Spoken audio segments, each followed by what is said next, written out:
Hey everybody, so most of you know, or many of you do, that Rob and I have been deep into a massive home renovation project for quite a few months now.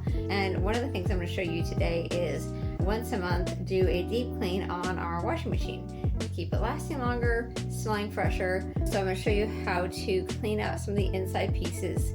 You may notice that my washing machine gets quite a bit of wear and tear. That's because we have all the kids coming through and doing laundry. Still have little ones at home, but there is also this lower compartment here at the bottom. And I'm just going to open this up down here. And I just use an old baking tray or something low-lying. And usually it doesn't have to be on the front, but somewhere easily accessible, there should be some kind of drain tray that you're going to use. And there's going to be a cord. I do pop this door off. Carefully pop it off. Pull the cord out. Once a month is what I try to do. And all the sediment, all the stuff from inside that washing machine tub. And you want to do this part first before I pull out this second catch.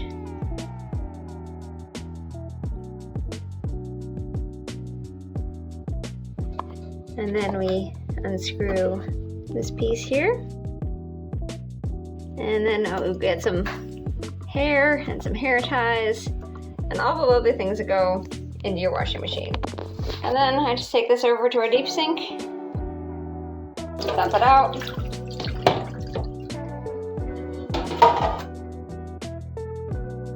Take my toothbrush, scrub this clean, and put it all back together. You can see I've got everything reassembled. I'm gonna just pop my door back on,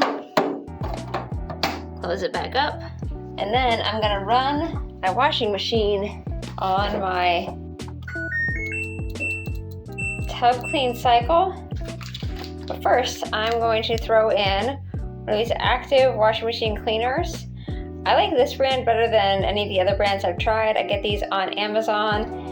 It comes in this 1-year supply box, so it's one for every 24 tablets, so every 2 weeks I run it, and goes with all washing machines, front loaders or top loaders, and it's safe for septic systems like we have.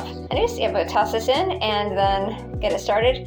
I also stay and watch to make sure that when I sealed that back up, it's not going to start leaking. That happened to me one time and I will never forget that. It's kind of around here. I know it looks dirty than it is, but this active will actually kind of wash all of this stuff out pretty well, which is the reasons I like this brand. Also, when we have to do maintenance on our washing machine, we have a bigger problem. There is a parts website we like. I will pin that in this post. I'll pin a link for the active washing machine cleaner as well. If you want to see any more videos like this of home maintenance, repairs, things of that nature, please like and comment below on this and we will put some more together. Also, if there's any topics that you'd like to specifically see, let me know and Rob and I can put some items together for you.